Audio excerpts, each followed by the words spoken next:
Pas précisément sur les stages, vous n'aurez pas les maquettes. Donc le paragraphe 3 répond sur la place des stages. Donc la formation des enseignants comprendra désormais un volet à caractère professionnalisant. Alors j'aime bien désormais un volet à caractère professionnalisant, comme si actuellement dans les UFM on ne faisait rien qui soit professionnalisant, offrant aux étudiants une première connaissance concrète du métier avant de passer les concours.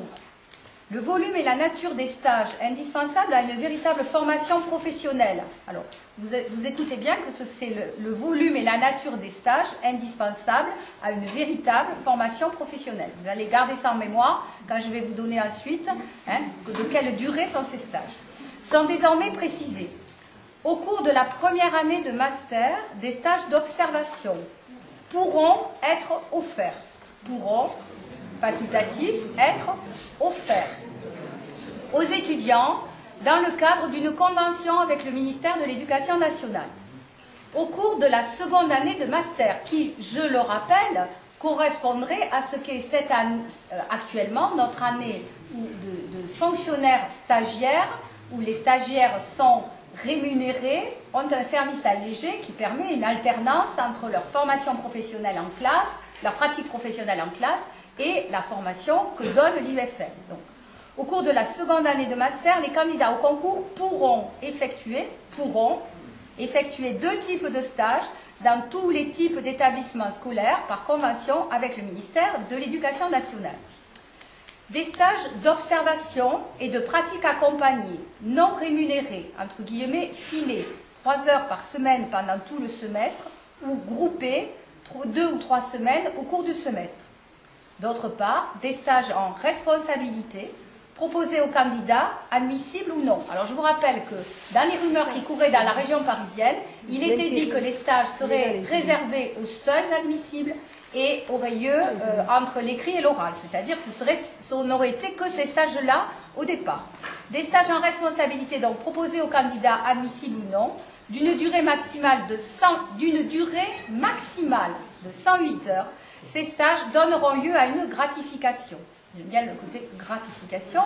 Un étudiant effectuant un stage d'une centaine d'heures se verra ainsi indemnisé à hauteur de 3 000 € environ. 50 000 lieux de stage d'observation et de pratique accompagnée seront offerts aux étudiants, c'est ce que disait Jeanne tout à l'heure sur la manière dont ça a été calculé. 40 000 stages en responsabilité seront offerts aux étudiants.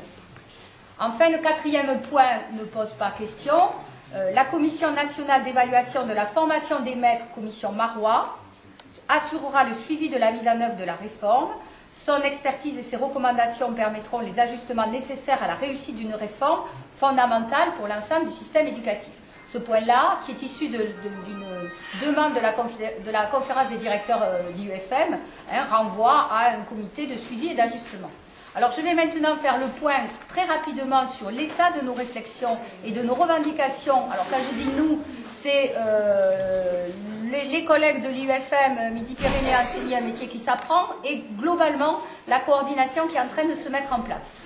Nous, la première chose qu'on demande, c'est qu'avant le 30 janvier, le ministre de l'Éducation s'engage sur le fait que les concours de recrutement en 2010 soient identiques à ceux dès 2009, sur la base d'un nombre de postes identiques pour le second degré à ceux de 2009 et pour le premier degré, puisqu'on constate moins 30% cette année, identiques à ceux de 2008. Une fois ceci obtenu, alors je vous dis pourquoi cette première revendication, parce que nous avons bien senti dans les négociations autour du moratoire qui ont eu lieu en octobre-novembre au ministère de l'Éducation et de l'enseignement supérieur, que le ministère de l'Éducation, les deux ministères étaient tout à fait d'accord peut-être pour un moratoire si c'était une année blanche, c'est-à-dire s'il n'y avait pas de recrutement en 2010. Et donc l'idée c'est d'abord d'avoir des engagements sur le fait qu'il y a un concours, que ce concours a la même forme que cette année, mais qu'il y a aussi un grand nombre de postes dans ce concours. Parce que ce qu'on peut redouter aussi, c'est que s'il y a deux formations qui se superposent, on diminue par 2 les postes.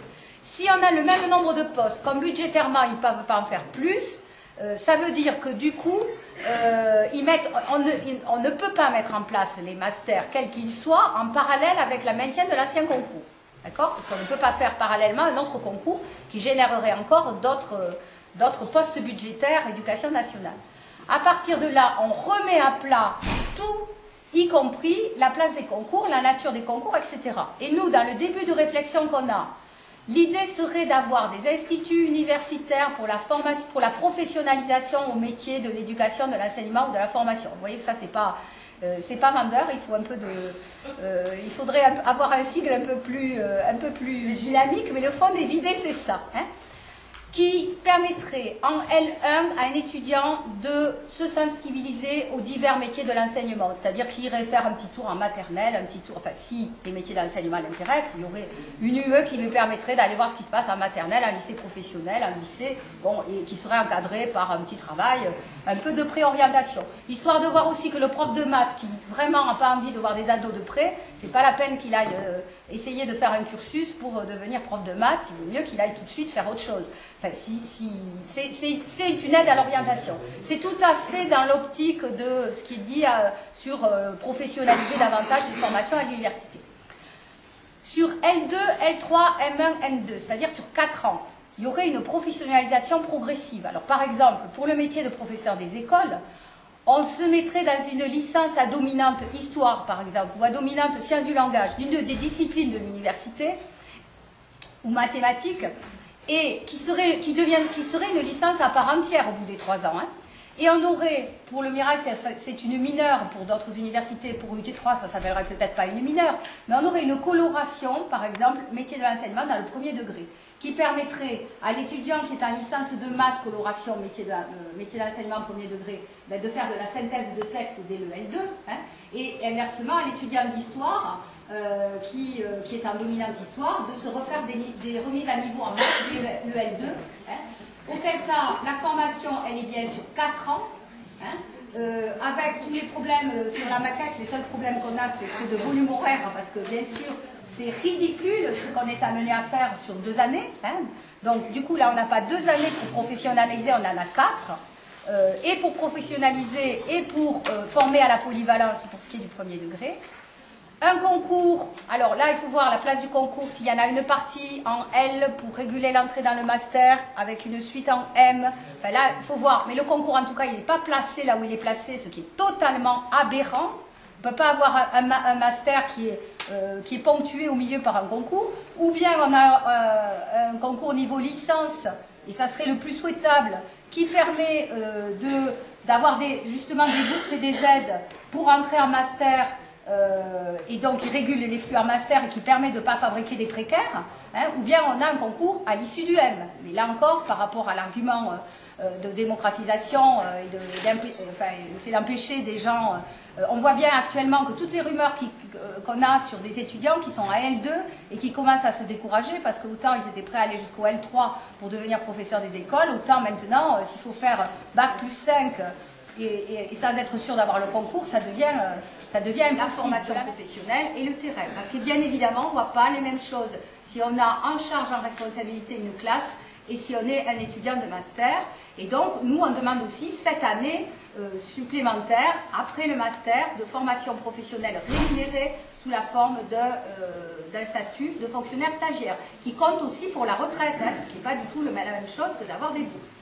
Et donc, ces grands instituts universitaires enfin bon, je ne sais pas comment les appeler, il va falloir trouver un joli nom, permettraient aussi de faire la formation continue, la recherche, etc. Hein. Alors nous, ce qu'on a envie de dire, c'est réformer la formation des enseignants, c'est nécessaire. Réformer, oui. Sarkozy veut réformer, oui.